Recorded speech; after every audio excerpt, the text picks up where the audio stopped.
Hey Helldivers, today I'm covering the new Force of Law Warbond. We're checking out all the items together, talking a bit about each reward, including the new shop items dropping with this Warbond.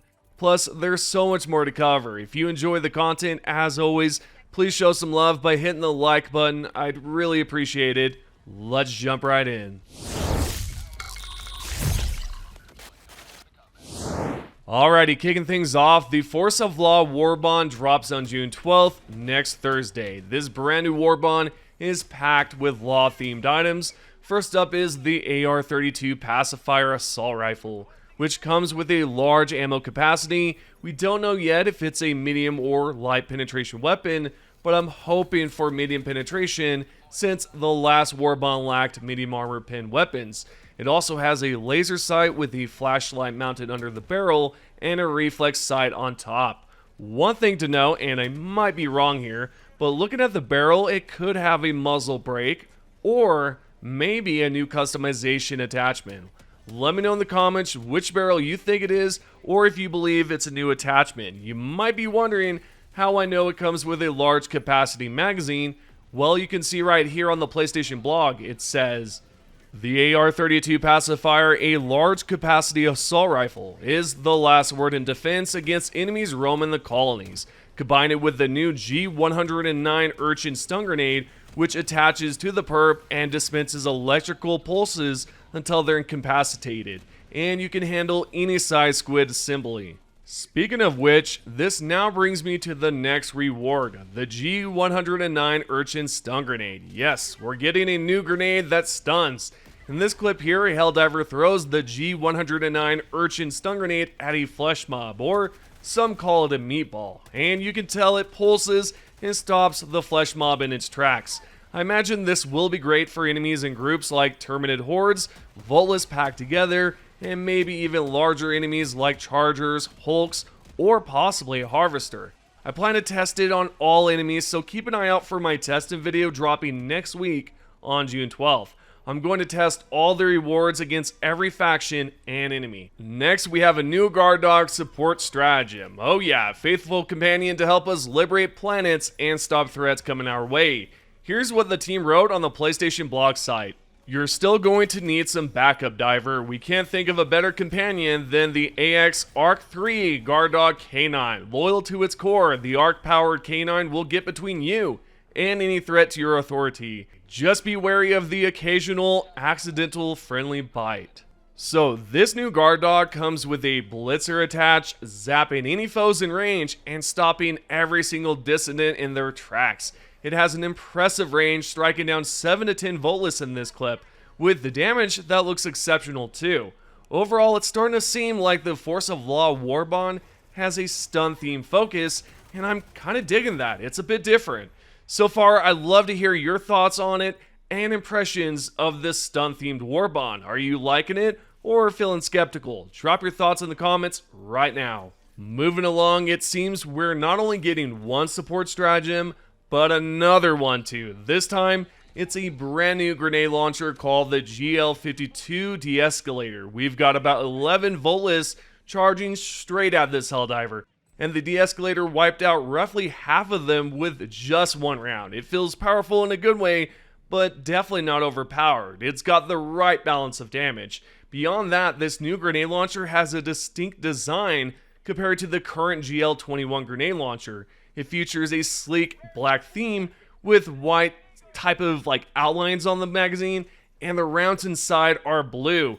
We also have a description from the developers on the PlayStation blog, where they wrote, "We're also including access to the GL52 De-Escalator support stratagem, a grenade launcher that fires high-powered arc grenades. The negotiations will be short and shocking when you call this one in." Oh yeah, the new support weapon is going to be a blast to use, and I can't wait to get my hands on it. Moving forward, I want to highlight a description that's kinda odd. The reason I find it strange is that the developers might be hinting at another Super Earth battle, or maybe a new planet with the mega city, because right here, they said this about the new armors. This isn't an undercover job either, so you need to get some gear that lets citizens, SEAF, and squids alike know you're on the beat. Nothing inspires a sense of safety and obedience quite like the sight of a Helldiver wearing the BP-20 Correct Officer medium armor, with its protective padding and roomy pouches. But maybe you want to be first on the scene, which means you need something lightweight. In that case, try the BP-32 Jackboot, a light armor packing fewer pouches, but more panache with an official-looking tailored jacket and sturdy pauldrons. You see how they mention citizens, the SEAF team, and of course, the squids? That's peculiar, and might suggest we'll see the SEAF team again, or maybe a new megacity somewhere out in the galaxy. Either way, we've got two new armors, the BP-20 Correct Officer and the BP-32 Jackboot, as you just heard, and it's awesome. Both armors come with a new passive called Ballistic Padding, which boosts resistance to chest damage, explosive damage, and all bleeding damage. This passive seems super useful, and I'm already pumped to test it out. It's going to be incredible and clutch on the battlefield, especially against automatons who hit hard with explosive rounds. Honestly, this armor might be a game changer when facing enemies like the automatons or the Illuminate. On a side note, I'd like to point out how the new armor has a Helldiver badge on the bottom right side hip.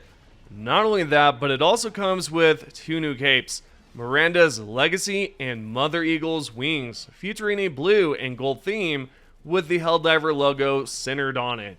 On a related note, we're getting a new pattern called True Blue for the Fast Recon Vehicle, Hellpod, and Exosuit. The Fast Recon Vehicle has a slightly modified Helldiver logo with white stripes above the skull matching the dark blue and gold theme of the capes, plus white stripes along the sides.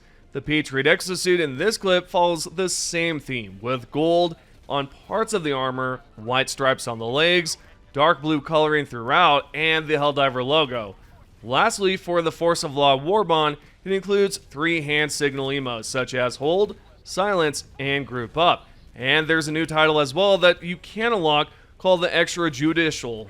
Okay, so far we've covered all the Force of Law Warbond rewards. Now let's check out some new Superstore items too. There's a new purchasable armor, cape, banner, and a pistol called the P92 Warrant.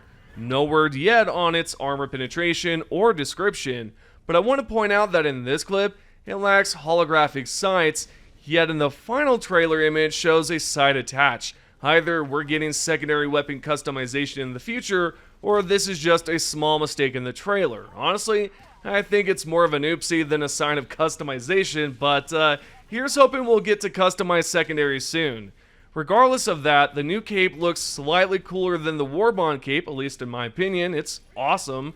The armor is pretty dope too, with gold plates on the shoulder pads, a large black visor featuring a gold Helldiver logo on the forehead, and the same gold logo on both forearms and the front of the hips. There's paddings on the legs, making it a stellar armor to grab, and the banner has an amazing design too. So far, my honest opinions about it, I actually dig this Warbond a lot, more than the previous one, and the reason why is because the grenade launcher looks amazing, the new guard dog, I mean, come on, who doesn't want a new guard dog? I mean, if you don't, then you obviously do not support the good old sweet liberty of democracy. Now, I will say that this is going to be interesting to test out, and I just can't wait to get my hands on it. What I'd like to know is, what are your thoughts about the Warbond so far? What's your first impressions? What are your thoughts about all the items, capes, exosuit design? I mean, everything. Let me know what you think about it in the comments right now. I'll reply to a few of your comments, and I'll even feature some of them in the next video, so make sure you comment below if you want to be featured on the channel. On a different note, we know a new Warbond drops next Thursday, which means we're likely getting a patch on Tuesday. Typically, whenever a Warbond trailer drops, the developers release a patch the following week to roll out the Warbond items on Thursday. This means new bug fixes are coming, and I plan to cover all the changes once the patch drops. Keep an eye out for it because I'll break down all the bugs and discuss what's been patched in the update. Yesterday I said I doubted there would be an update soon, but I didn't know about the Warbond until today, so I was wrong. What I'd like to do now is bring up some comments about a question I asked. I said, hey, should players who didn't participate in the Battle of Super Earth get the cape? Yes or no? And the responses I got are interesting. There were 11 Helldivers that said yes, players who didn't participate should receive the free cape, while 31 Helldivers replied no, they shouldn't get the cape. There's been a lot of discussion lately with bug divers catching heat for not showing up to the Super Earth battle. I haven't seen anyone mention bot divers in this debate. If you missed my question in the last video, tell me your answer in this one.